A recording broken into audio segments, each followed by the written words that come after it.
বৈষম্যবিরোধী ছাত্র আন্দোলনের ভেরিফাইড ফেসবুক পেজের পরে এবার এনসিপির শীর্ষ নেতা জুলাই আন্দোলনের পরিচিত মুখ সার্জিস আলমের ফেসবুক প্রোফাইল গায়েব হয়ে গেছে। একের পর এক ঘটনা, তার আগে আরেকজন অ্যাক্টিভিস্টের ফেসবুক প্রোফাইল গায়েব হয়ে গেছে এবং তিনটি ক্ষেত্রেই একই ধরনের লক্ষণ আমরা দেখতে পাচ্ছি। ফেসবুকের বক্তব্যও একই ধরনের প্রায় পাওয়া যাচ্ছে।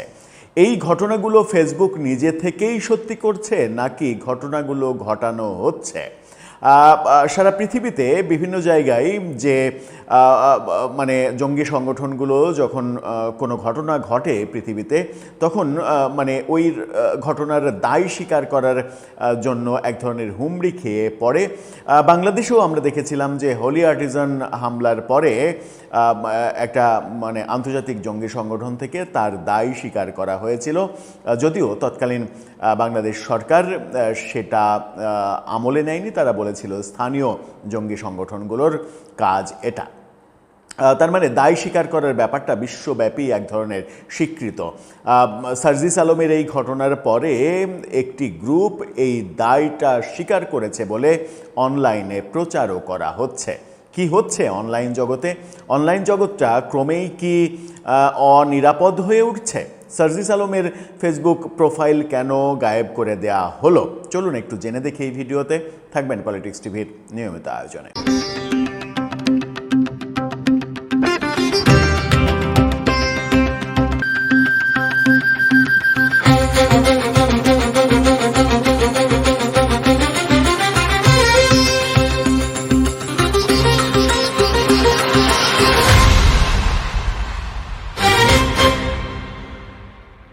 দর্শক, বলছিলাম এনসিপির শীর্ষ নেতা এবং জুলাই আন্দোলনের পরিচিত মুখ সার্জিস আলমের ফেসবুক প্রোফাইল গায়েব করে দেয়া হয়েছে এবং গায়েব হয়েছে ফেসবুক কর্তৃপক্ষই এই পেজটা ডিলিট করে দিয়েছে, এরকম বক্তব্য ফেসবুক কর্তৃপক্ষের মাধ্যমেই পাওয়া গেছে। এবং এই ব্যাপারটা সামাজিক যোগাযোগ মাধ্যমে প্রচার করছে আজকের কণ্ঠ নামে একটা অনলাইন পোর্টাল।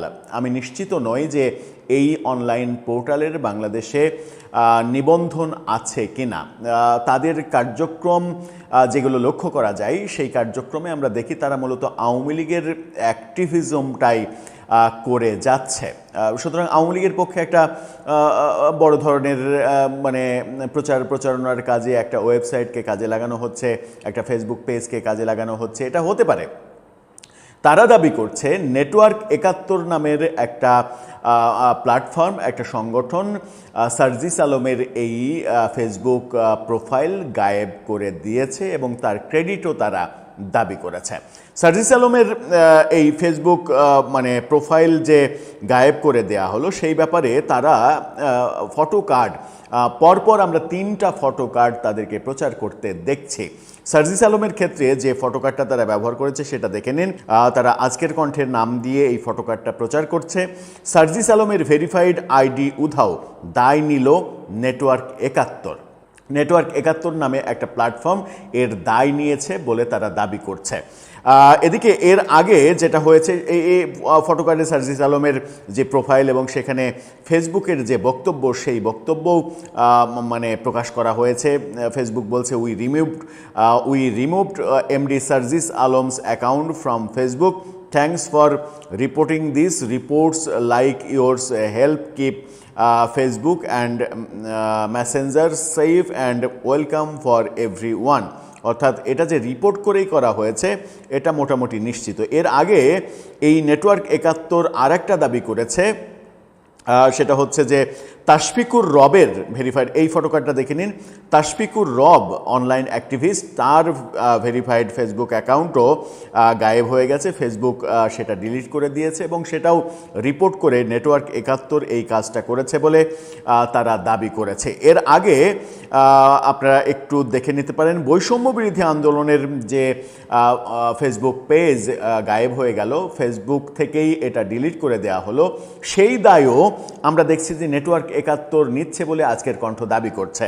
এই ফটোকার্ডটা দেখে নিন, সেখানে বলা হচ্ছে যে বৈষম্য বিরোধী ছাত্র আন্দোলনের ফেসবুক পেজ উধাও, দায় স্বীকার করল নেটওয়ার্ক ৭১। এই নেটওয়ার্ক ৭১ আসলে কারা আমাদের সেই ব্যাপারে কোনো ধারণা নেই, কিন্তু এখানে বলা হচ্ছে যে বৈষম্যবিরোধী ছাত্র আন্দোলনের অন্যতম সমন্বয়ক সার্জিস আলমের ব্লু টিক ভেরিফাইড ফেসবুক প্রোফাইলটি সরিয়ে দিয়েছে ফেসবুক কর্তৃপক্ষ। শুক্রবার গভীর রাত থেকে তার আইডিটি আর ফেসবুকে খুঁজে পাওয়া যাচ্ছে না, অর্থাৎ এই যে আজকে শুক্রবার গত গভীর রাত থেকে এই ফেসবুক প্রোফাইলটা আর পাওয়া যাচ্ছে না। এই ব্যাপারটা ফটোকার্ডটা যখন আমাদের চোখে পড়ে, আমরাও ফেসবুকে সার্জিস আলমের যে প্রোফাইল সেই প্রোফাইল খোঁজার চেষ্টা করেছি, কিন্তু সেটা আর পাওয়া যায়নি। সার্জিস আলম এবং বাংলায় সার্জিস আলম, ইংরেজি বাংলায় দুটো লেখা, তার একটা ফেসবুক পেজ আছে, সেটা এখনো অক্ষত আমরা দেখেছি। এখানে বলা হচ্ছে যে গভীর রাত থেকে ফেসবুকে খুঁজে পাওয়া যাচ্ছে না। এই আইডিটি সফলভাবে ডিজেবল করার পেছনে নিজেদের সাইবার যোদ্ধাদের কৃতিত্ব দাবি করেছে অনলাইন প্ল্যাটফর্ম নেটওয়ার্ক ৭১। এই নেটওয়ার্ক ৭১ এরা কারা? এরা কি দেশে বসে থেকে কাজ করছে নাকি বিদেশে থেকে কাজ করছে সেই সম্পর্কে আমাদের কোনো ধারণা নেই।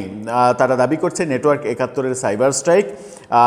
আজ নেটওয়ার্ক ৭১-এর অফিসিয়াল পেজ থেকে একটি কড়া পোস্টের মাধ্যমে এই অভিযানের ঘোষণা দেওয়া হয়। পোস্টে দাবি করা হয়, জাতীয় গাদ্দার সার্জিস আলমের ভেরিফাইড সাম্রাজ্য গুড়িয়ে দিল নেটওয়ার্ক ৭১-এর সাইবার যোদ্ধারা। গ্রুপটি এই ঘটনাটাকে তাদের একটি সফল সাইবার স্ট্রাইক হিসেবে অভিহিত করছে। আবার তারা কড়া ভাষায় হুঁশিয়ারিও দিচ্ছে।